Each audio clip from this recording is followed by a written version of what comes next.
Morning, Bitcoiners. I hope you're doing well. I'm loving my life. Who could complain? It's impossible. There's nothing to complain about. Fine days these are. There's, who would have thought Bitcoin would be doing so well? 2024. Hilarious. Hilarious. But everybody here knew, right? Everyone here knew. We got a pretty fun show today. Again, extended Moscow time. There's nothing I can do about it, guys. The fake news is flowing so fast that it just piles up. It just piles up. I don't know what to say. You cannot beat the Bitcoin, the breakup breakfast combo. Thank you, Ben. We love it. We love it. We love it. Good morning, team. Christine in the house. Good morning. That means YouTube is working. I don't have to worry about it. Zappa BTC, good morning and good day. Thank you, Zappa. Bitcoin Deb, good morning, Bitcoiners. Tuck Talk, next block. Almost. This is not the, we're not doing Tuck Talk. This is as pro-trans as we are here on the breakup. We are not talking about tucking, right? We're not doing that. That's a whole separate show. That's not for here. It's not for this corner of the internet, right? That's what's going on. All right. It looks like everything's happening. It looks like it's all going well, right? We can acknowledge we did not have the craziest sunset. And I was even a little late to the show when the sun came up because it was so cloudy, but it came up anyway. So we've got a legit, honest to God sunrise. And Bitcoin's running. We're doing great. We're doing great. We're doing great. Let's talk about what's new. Indeed. Love the coffee. All right. So let's start with our Moscow time. Where's it hot? Our weather report right off the bat. What's going on? Where's it hot today? Where's it hot? Well, we got news. It's, according to the Los Angeles Times, the boiling point. Heat, fires, flood, extreme weather has affected 99% of Americans. I want to know who the 1% are, though. Who's the 1% that's not being affected by the weather in America? Do we have subterranean Americans or something? What's going on here? Who are the 1%? And I want to know the study that actually isolated the 1% of Americans that are not being affected by extreme weather. Who are they? Where do they live? Is it somewhere in, can't be Iowa because they get the tornadoes there. Like, what is it? It's not Vermont, I guess, because we get the floods now, apparently. So what state is it that has no extreme weather? I just don't know. Can't be Maine. Can't be Maine either. It can't be New Hampshire. New Hampshire had minus 107 degrees last year at one point on the top of Mount Washington. So it can't be that either. They don't like, well, maybe because they don't like to talk about the cold being extreme weather, but I'm sure that's there. So what's the one? I am legit curious. Is the 1% are 1% of the Americans that don't experience this, are they in space? Who is it? I just don't know. I just don't know. What else, right? What else is going on? This one's pretty funny. Okay, so you know all this extreme weather, right? Extreme boiling point, 99% of Americans. Well, what else is going on? What else is it? You're not going to believe this, guys. There's a thunderstorm alert in Europe. Poland, Hungary, Italy, and Greece. You're not going to believe it. They all had thunderstorm alerts yesterday. Thunderstorm alerts. I'm glad the news let me know. I was just saying, I might go to Europe. But now, no way. They're having thunderstorms. Can't go, right? Now, you might be jealous of their thunderstorms if you're baking in the heat in America, right? You might be like, wow, I wish I had some more thunderstorms, right? I wish we had some thunderstorms. Well, don't worry. According to the Washington Post, we're going to get more hurricanes. But where are they? When will hurricane roar back to life? What's going on here? Where's the hurricane stuff? We don't know. It's not hot enough out on the water. It's not hot enough in the Caribbean. We need more hurricanes. They're wondering, where are they? Where are they? Where are they? I'm worried about the thunderstorms. What's going on here with the thunderstorms? All right. Now, and you have thunderstorms and hurricanes. Sometimes you lose power, right? The power goes out without electricity. And then you're like, how long is the power going to go out? If the power's out for too long, I'll lose everything in my refrigerator. And you're like, that's a bad thing. If I lose everything in my refrigerator, that's a bad thing. Wrong, right? I've been telling you all about the troubles with refrigerators lately. They've been mentioning it in the fake news all the time, right? It was the gas stoves last year, but now it's the refrigerators. And they're letting us know over in Bloomberg Green, right? In a new book, Nicola Twilley says we need to rethink the impact of refrigerators, guys. Okay. And we have to rethink the impact it's having on the planet. Okay. Because the refrigerators are impacting Earth and we live on Earth, right? So you really don't need to have a tomato in December, guys. You don't need a tomato in December. But what I'm worried about here says just don't do it. Now, I say the same thing. If someone tries to put a tomato in the refrigerator, I almost punch them in the face. Like it's a major offense in my house. No kidding. Outside of all this stuff, the tomatoes are so good where I'm from that if someone ruins it by putting it in the refrigerator, it's a problem. Like I'll yell at my mother. I'll yell at my wife. I'll yell at my mother-in-law. Anyone who dares put a tomato into the refrigerator is going to feel my wrath every time. It's a rule in my house. Now, most of the women in my life would never do that mistake because they've already heard over the years, right? Never, ever put my tomatoes in the refrigerator. So I don't know why they chose the tomato example. Tomatoes do not belong in the refrigerator unless they're going rotten and you want to use them for some kind of a sauce or something. This idea of like, put your tomatoes in the refrigerator. What's she talking about? Like, literally, what is she talking about? I don't know. But, if your refrigeration isn't working and you're going to lose all the meat, really, that's what I'd worry about, right? Tomatoes in the fridge. Yeah, space drop situation, Jeff. This is what I'm saying. Like, why would she choose? You don't need a tomato in December in the refrigerator. You never need a tomato. This is one of the only times I'm going to break character on Moscow time, okay? I'm going to take this seriously. No one should put a tomato in the refrigerator. It is actual space drop offense. Like in my house, if you want putting my beautiful tomatoes off of my cherry tomato tree into the refrigerator, you'd be looking at a space drop ticket. Like that doesn't work. It just doesn't work. You can't do it. You just can't do it. So thanks for that, Jeffy.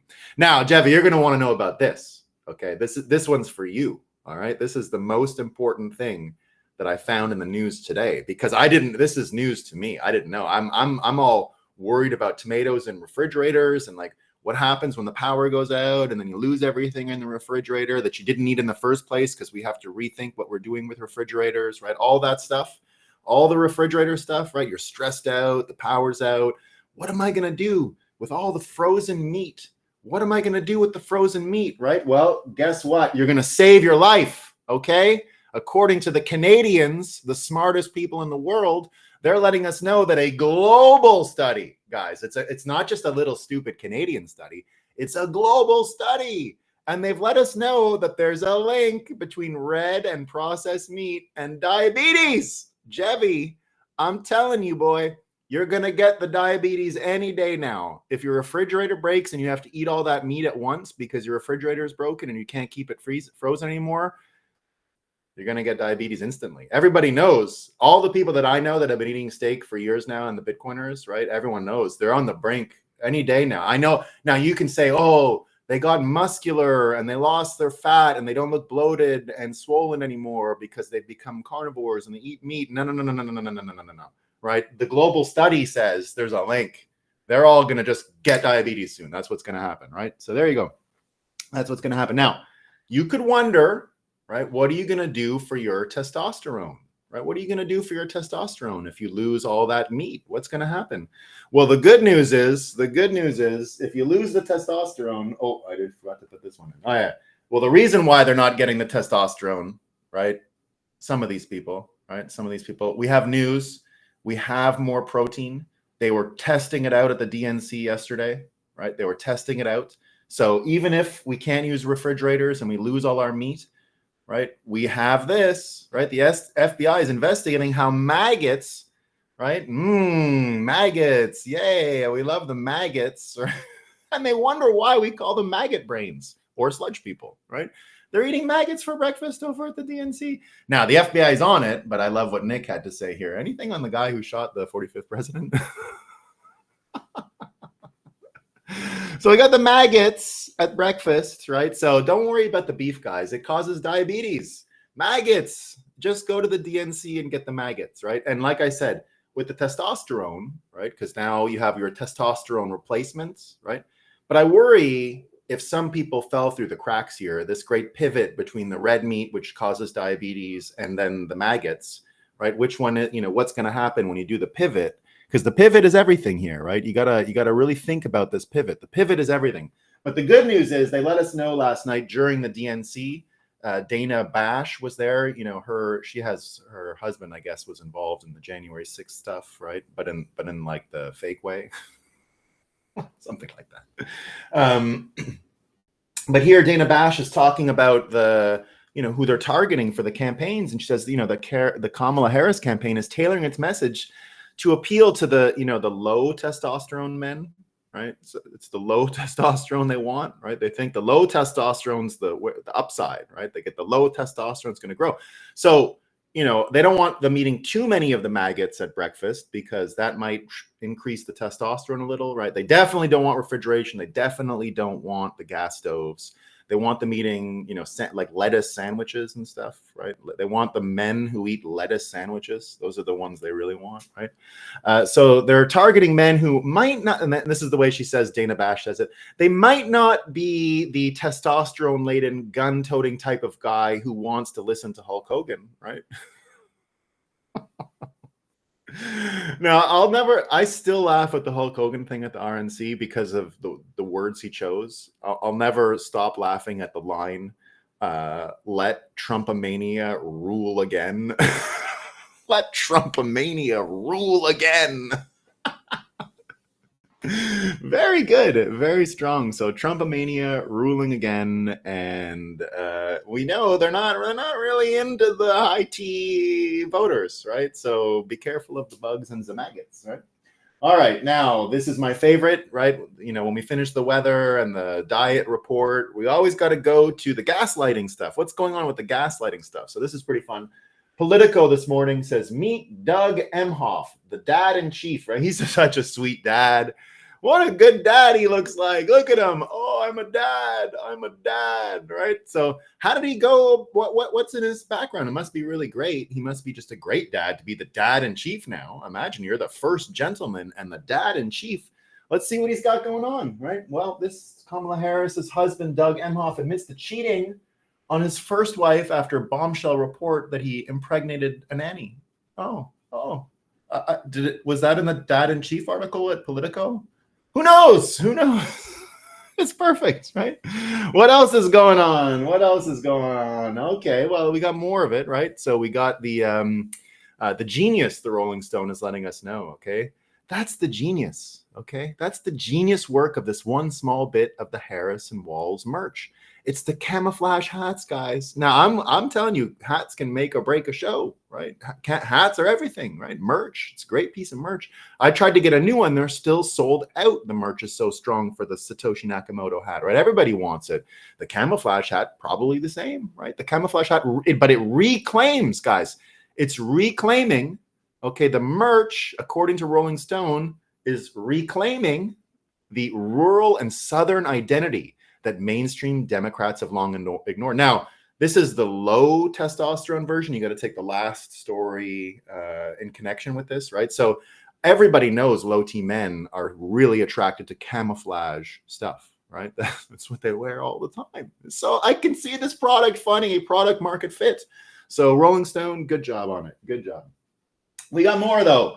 What are they saying about Kamala Harris's policies, right? So New York Times, even though they say it's an existential crisis for the world, right? We know we can all just wait for the answer, right?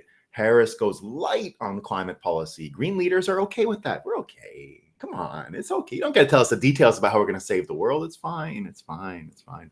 Washington Post says Tim Walz formally accepted the Democrat VP nomination in a night that was designed to introduce him to the country as a teacher, as a football coach, a father, a husband, a former congressman, and current governor, who could now be the nation's number 2. So good. Huh? What a good. Thanks, Washington Post. Really good stuff. I feel like he's just a great guy. He's just great, right? Now, some people say he looks like a pedophile. There's no proof whatsoever of that. Okay. Some people out there saying he gives off really strong pedophile vibes. No, come on. Washington Post, they're letting us know that he's a football coach and a father and a husband. Okay, he's fine.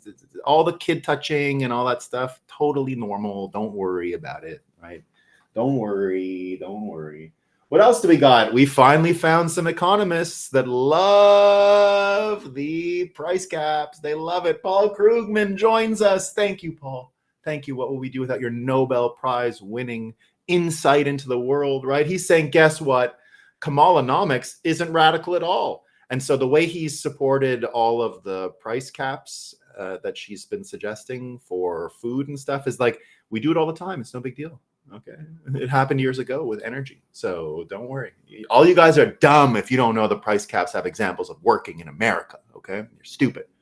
Who else says it, right? Axios. Don't call it price controls, guys. Don't do that, right? So you got to imagine that all the Axios writers are like really weak Jedi, right? Don't call it price controls, but it doesn't really work. These aren't the droids you're looking for. Don't call it price controls, right? How price gouging really works, right? So don't call it that, right? Don't do that. Don't do that. It's none of those things, right? It's none of those things. So there you go, right? Don't do that. Let me see where I am here. In me notes. Yeah, so just like the Star Wars thing, right? I'm going to skip this one. Just like the Star Wars thing of the Jedi mind tricks, right? Well, Star Wars happens to be in the news too. They didn't really use the Jedi mind tricks this time, but there was a Star Wars show that was canceled. The Acolyte got canceled, right? And there's all kinds of news about it getting canceled. Everyone's all upset here. Disney is happy to let the toxic dude bros win, I guess. So nobody watched the show, but it's the fault of Trump and MAGA supporters that it's canceled. It's a bit of a WNBA argument, right? WNBA is having trouble because men won't watch it. It's the fucking stupid men, right? So yeah, these are not the price controls you're looking for, Veterans Cannabis says. Right? There you go. These are not the price controls you're looking for. These are not the price controls. This is not price controls, right? It's not. So the Acolyte's cancellation is a huge mistake, they said. It's a huge mistake, right? Of course, everyone loves the show. What else do we got? Disney cancels first Star Wars show made by a lesbian. Here's why that sucks. Lesbians suck? I didn't know that. Nobody told me. No one told me that. I thought it was the opposite of that, right? I didn't understand. Like, I get why they'd say if it was a male gay person who made it, why it sucks. But I don't understand what they're talking about now, right? They said a lesbian, and well, maybe because it's canceled. Maybe if she still had the show, it wouldn't suck. I get it. Yeah. So now there's sucking involved. I get it. So The Acolyte was critically acclaimed, they say, and beloved by fans. And it got a 13% score on Rotten Tomatoes by fans. But it was canceled anyway because of the mean anti-gay people. It's the anti-gays. They hate it. They don't want it. What else do we got? The queer representative Star Wars series, The Acolyte, canceled after breaking streaming records. They say, what streaming record? They're not. No, it didn't break record. The funny thing about this, okay, it's the same as the low information voters in the Democrat world who believe every hoax that's perpetrated and sold to them. They just buy every hoax. I'm going into 2 side stories here. I have a friend who's a lawyer. And for years, when I was heavily involved in politics, I was pretty close to appointments and things like that, how you can make someone a judge in Canada. And he said, in a couple of years, you should try and get me to be a judge, he said, And so I was talking to him the other day, and so he's a retard, obviously. He's retarded now. He's a like Kamala and blah, blah, blah, blah, right? And he buys every hoax there is. And so it sort of came up something along those lines. And I said, you know what? You think you could be a judge? You think you could be a judge in like, you think you can be a latex salesman in my store, right? Vandalay Industries. You think you can be a latex salesman in my store? And I was like, you fall for every single hoax. How could you be? How could I ever argue that you could be a judge? You still believe the fine people hoax. Like, you believe it, and you want to be a judge? Get the fuck out of here. Get the fuck out of here. Right? 1 second.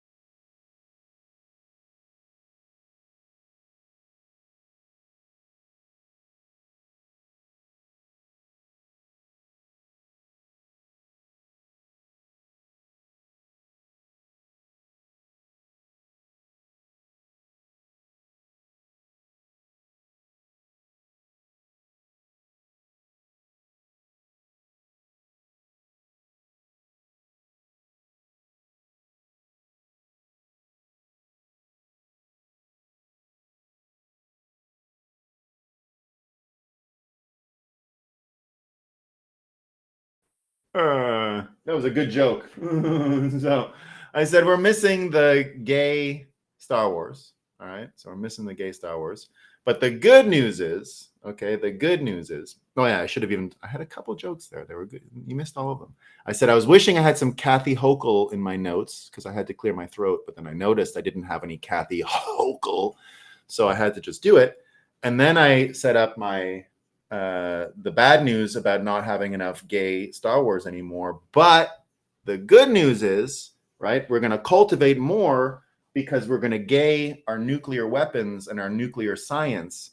And once we get more of the gay weapons, I think you're going to increase demand for gay Star Wars this way.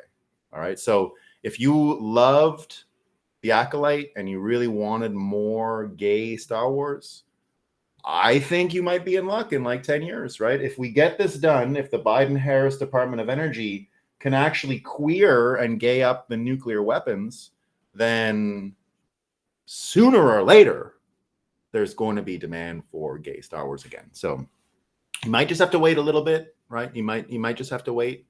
I don't know, but it's going to happen. It's going to happen. All right, now this one's great. Phil Bump makes an appearance. We love when Phil Bump makes his appearance, right? So Phil letting us know here, right?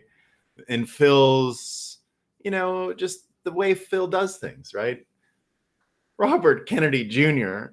doesn't have much support, and it's not clear how much it would transfer.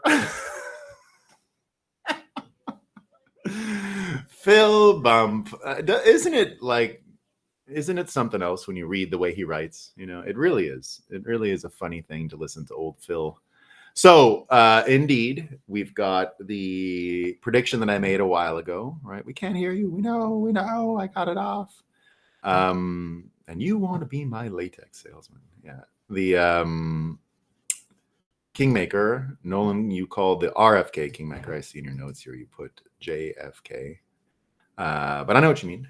And indeed, I mean, it wasn't that hard of a prediction, but, despite what Phil Bump says, RFK does command a really important part of the electorate, which is the people.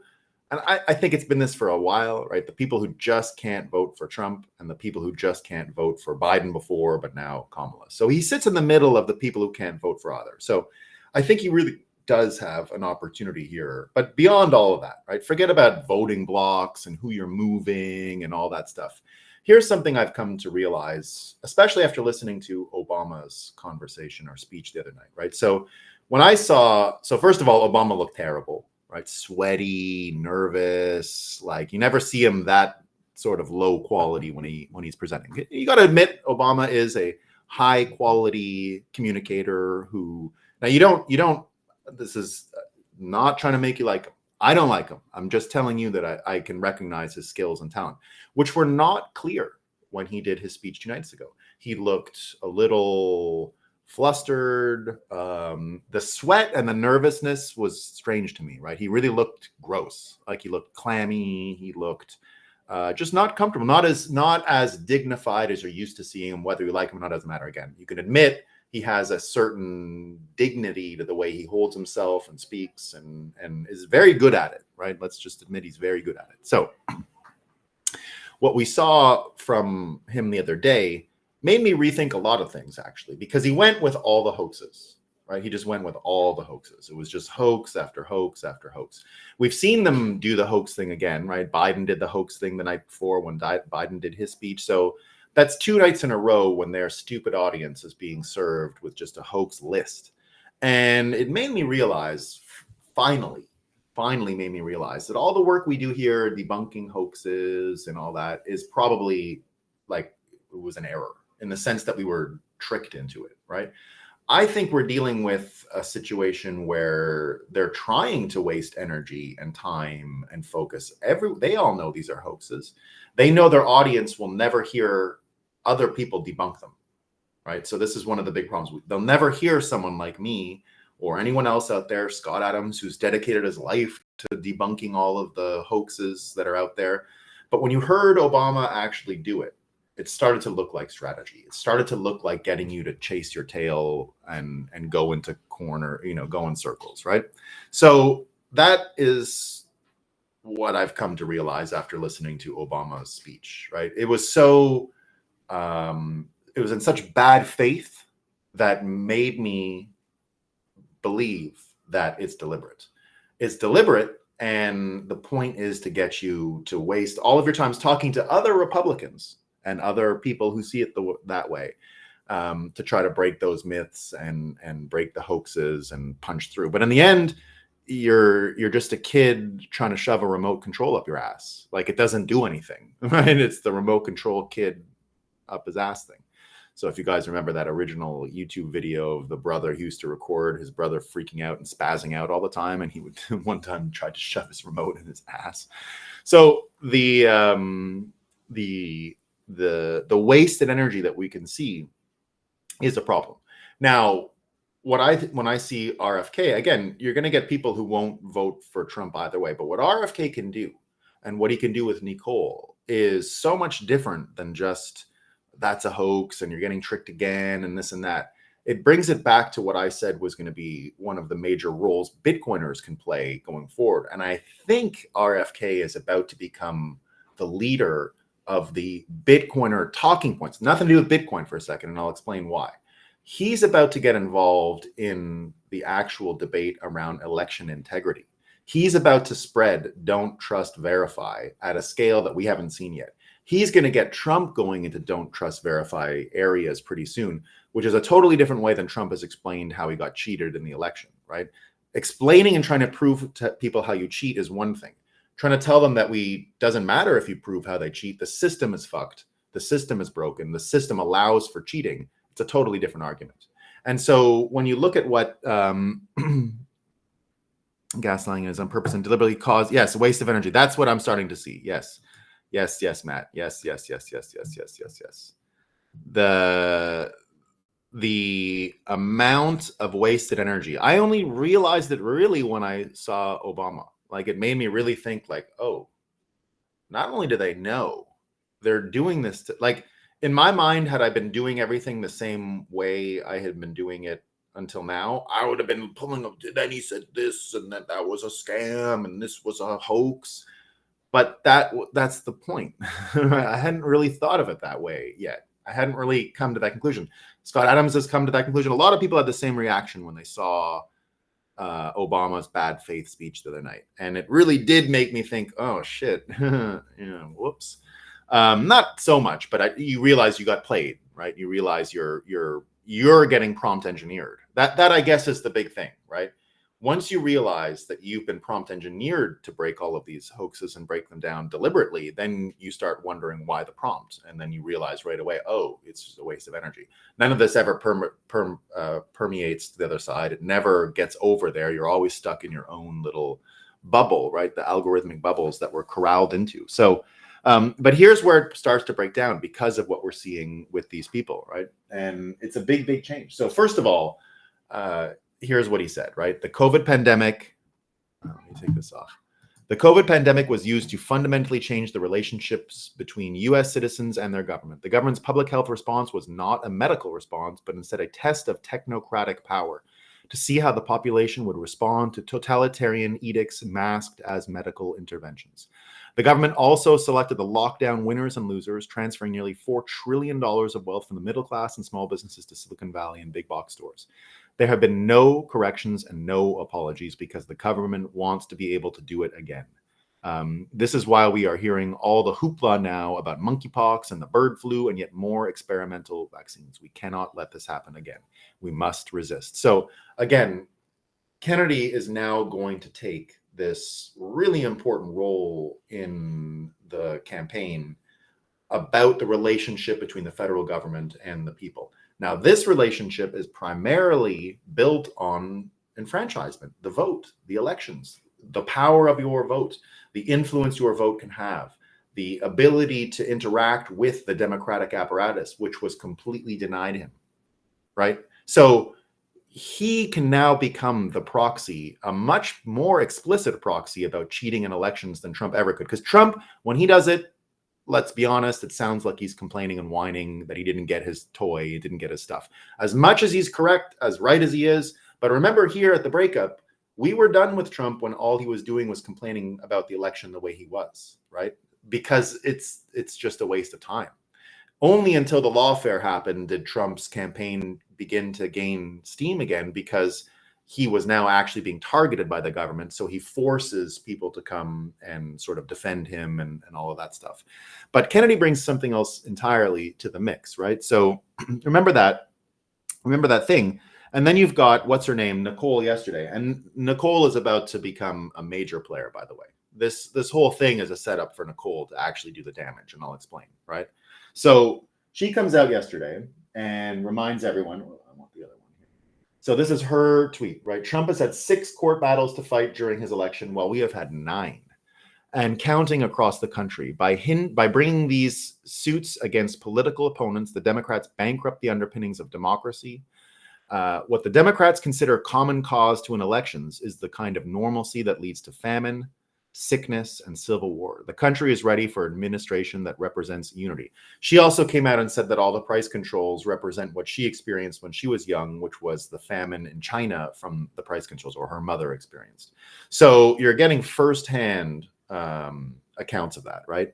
Now, the other part here, Glenn Greenwald reminds us, it's worth remembering that Kennedy began as a Democrat candidate. So when we had him speak at Bitcoin 2023 in Miami, he was a Democrat candidate. There were Democrat operatives, Democrat people around. They all abandoned him when he went independent, but he was a Democrat at the time, right? Which we were very happy about, right? So he tried to challenge Biden, but the DNC said it would not permit any primary or any debates. The nominee would be Biden, period. Only after the anti-democratic decree did he become independent. So you can start to see the formula here, right? And Kanakoa brings it up too. Nicole Shanahan said it's up to Kennedy whether they will endorse Trump, but she also talked about the potential role in the administration. And this is the most important part, the ballot access. So you're going to get a top 5 communicator in America teaming up with the top communicator in America. And you're going to get this woman as part of the team. And they're going to go out and they're going to talk about election integrity. Now, why does it matter that it's her? It matters that it's her because she's just a mom, right? Which is very powerful. That persuades way more than I'm an expert in this or I'm an expert in that, because of who she is and what skills she's bringing to the table. And indeed, they talked about this, right? So she did another thing with Dr. Drew yesterday, where exactly that, right? Tradwife used to be called soccer mom, and it was a demographic that was specifically targeted by Bill Clinton in the 1990s. Or they were just called stay-at-home moms. Tradwife is the new name for the same concept, but now the left seems to despise them, right? So here, Nicole Shanahan and Dr. Drew talking about how Tradwife was used as a pejorative. Hostile communist takeovers require the deconstruction of and disassociation from traditional values. It's nice to see people waking up to this and having the conversation. So this is why it's really important, and this is why Nicole Shanahan about to enter the Trump campaign in many ways, right? She'll have a role too, don't forget. Now, I think they will go with, it's useless to imagine which role Kennedy's going to get. I've always thought Attorney General simply because I like the symmetry. I like the symmetry of it was his dad's job. He can do it now. Trump must prosecute the treasonous. And for him to do that, he shouldn't do it as a Republican. You need bipartisan stuff. And then more importantly, having him in the administration and her is really what you need to be the kind of stub that the Democrat Party can regrow on. Now, I don't necessarily want party politics back in America, but party politics work in good times simply because you get to force the ideas into sort of a common aggregate, and it doesn't become too hyper-specific and too complicated. But maybe that's what we need. I don't know. But the point is, you do want two parties. The Republicans, after 8 years or 4 more years of Trump, and then it's, imagine a world where it's 4 years of Trump and then 8 years of Vivek or JD Vance, right? So imagine if it's 8 years of them, you got 12 years. There will be corruption. It's rot, it's entropy. Something will go wrong with that administration. You're going to want something else. You're going to want another party capable of taking that down. And so you always want two of them, right? You want, as a Bitcoiner, you always want the government weak. You want them fighting between each other, right? You don't want them getting majority power. Right now, we kind of need it because of the rot that's already in there from this past era. But after it's over, you want a new party that can keep the other one in check, that can change them. You know, we should just have fringe corruption. We have core corruption right now. It's not the same as the fringe corruption I would imagine we would see in 12 years from now. It wouldn't be civilization threatening like it is now. It would be, you know, typical, this thing could work better and that thing can work better. So you need the Democrats to regrow in a healthy way. The Republicans did something very similar after the Bush era, right? That's where the Tea Party came from. Now, the Tea Party was not strong enough to withstand the Romney Republicans and all these folks. But what the Tea Party grew into is MAGA, right? It's the same thing. And you're getting the fresh regrowth that's helped reinvigorate the Republicans after the debacle of the Bushes. So that's what you want, right? You want these new things to happen. And I think him inside of it will allow it to grow in a healthy, much more, let's call it, democratic way. Although I don't really care what happens to them, right?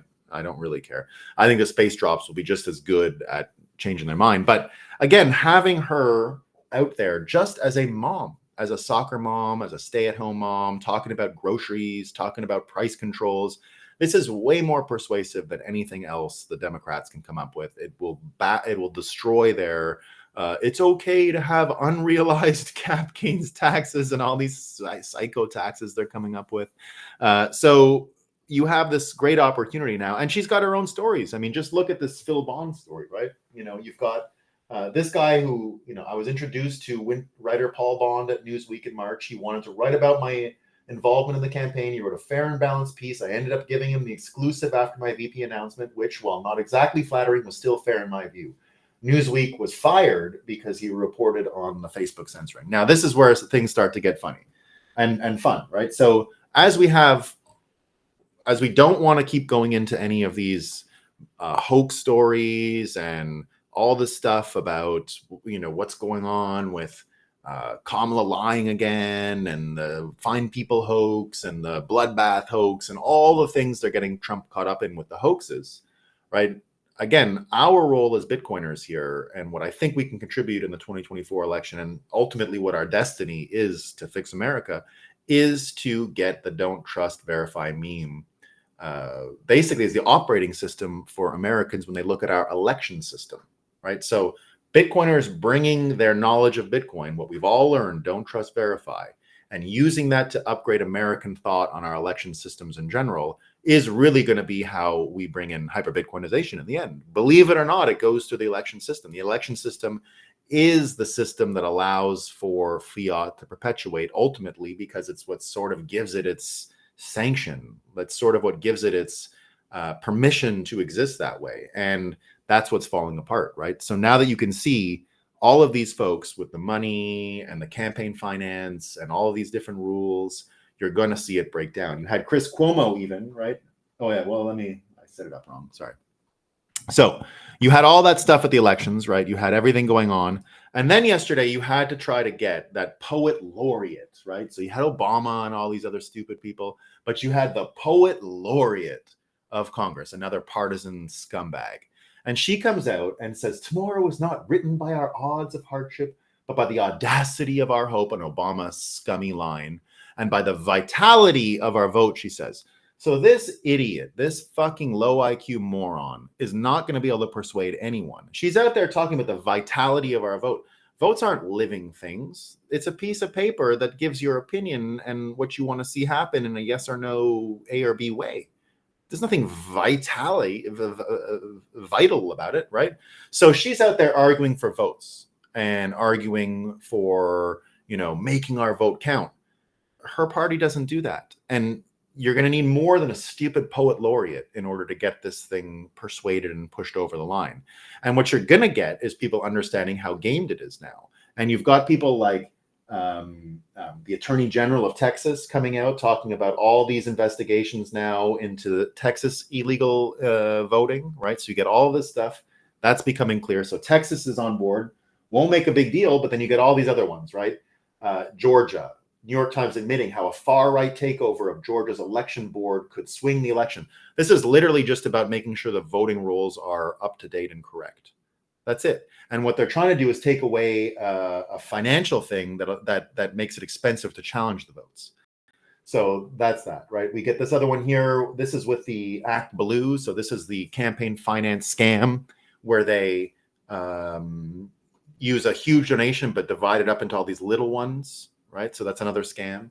You've got the PolitiFact and Capital B are announcing election partnership to counter misinformation aimed at Black audiences. So this is exactly in the Mike Benz thing. This is about creating misinformation for Black voters, right? So that's what they're going to do. Then you get this one here, New York Times. This is the same one as Georgia, right? That will likely win the red state because of the new election integrity laws. So there's a few of these ones. It's not just those, right? There's a few of these ones that are, I think, pretty damning for them.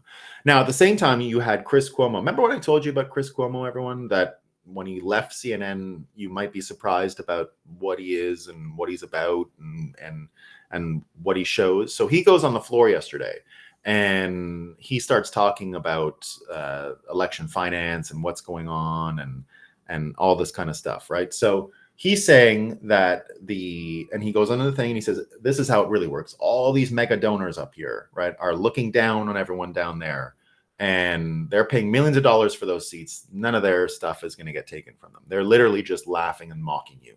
And so he said it's the same in the Republican, the same in the Democrat. And he just did a sort of light your house on fire, right? And I think you're going to get more and more of this stuff. I think you're going to get more and more people who understand and are able to argue that our elections are a complete and total scam. You don't have to show proof that they've been stolen. You have to show proof that you couldn't find out. You can't find out if it's stolen. There's just no way, right? It's so complicated.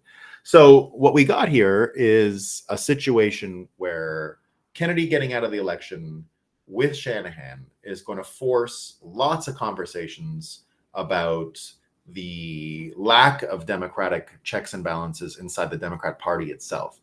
And this is much more deadly than Trump talking about it. And Trump has gained, I think, his most important ally out of RFK. RFK, in the end, is just exactly what I've said from the beginning. This is a monarchistic campaign.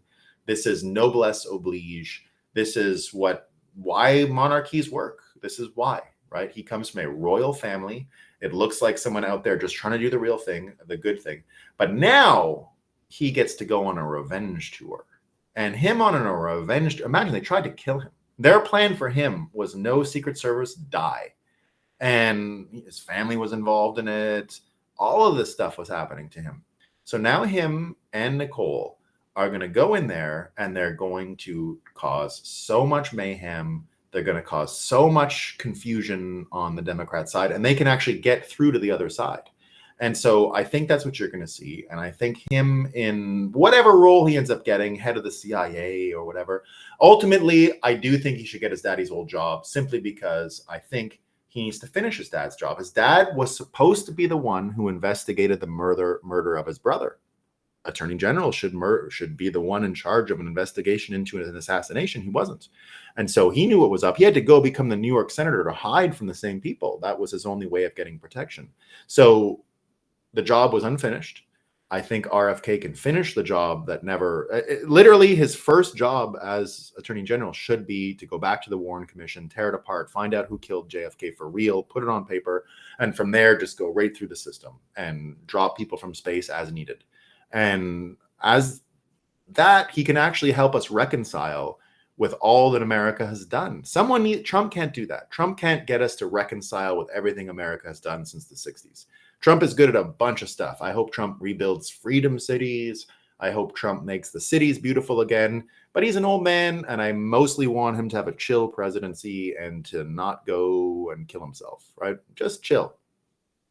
RFK can do a lot of the heavy lifting. RFK can do the job that the Attorney General needs to do. He can become one of the most important people in the country. And again, it's appropriate. It's his dad's old job. It should be him who does it. We have to go back to the very beginning of this story when we lost civilian control of the military. What happened? And we've got to pull it back. We got to run it all back. And he's got to start from scratch. And I think he can do it. I think he can finish his dad's job. And motivated by the same revenge. Was his revenge level the same after they tried to kill him too? I don't think so. But now he's in the same group as his father and as his uncle. He was targeted by the Democrat Party, and he was collateral damage. They didn't care. And here he is, still alive, and he's about to launch one of the most important revenge-driven campaigns you've ever seen in your life.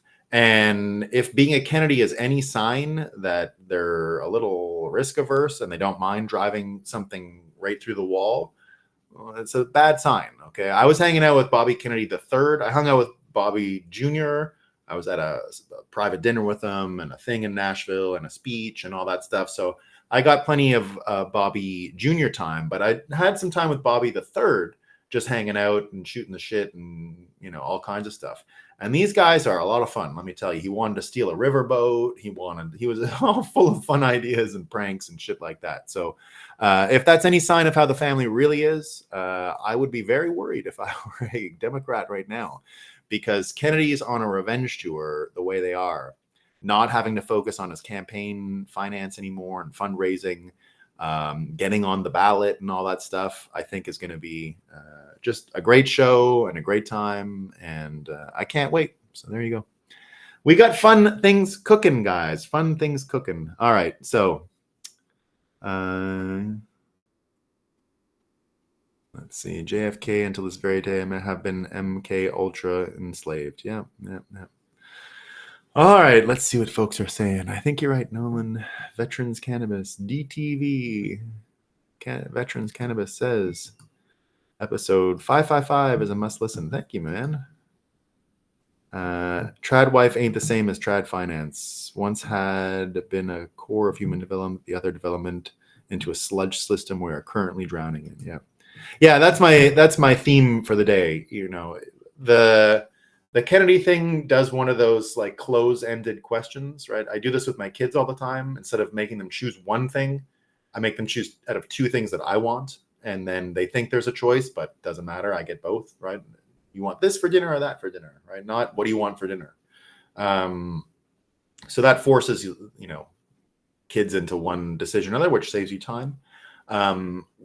Kennedy is going to be able to get Democrats not to see a clean way out, and the trad moms and the soccer moms and all that stuff. He's going to get them to decide, you're a Democrat? Okay, what kind are you? Are you the sludge person kind or the maggot brain kind? Which is it, right? So it's going to become so embarrassing. Kennedy can make it embarrassing and cringe to be a Democrat, as if it's not already low T and embarrassing, but it can get even more. And so he's the kind of guy, for example, like Cuomo would be one of the only, like when I laugh at the low T levels of Democrats, my wife will often say, well, Cuomo doesn't seem, like he seems kind of, in shape and all that stuff. And I say, well, yeah, I don't know if he's really a Democrat in the way you think he is after what happened to his brother and all that stuff. So that's what's going on. I am posting Breakup on Orange Pill Telegram daily. We love it, man. His speech tomorrow after DNC will be explosive. Yeah, I think so, Dean. I think so. I think we're about to be entertained by RFK like we've never been entertained by him before, and he's been very entertaining. She did a 40-minute freeform interview on Dr. Drew yesterday. Yeah, that's what I was bringing up. Yeah.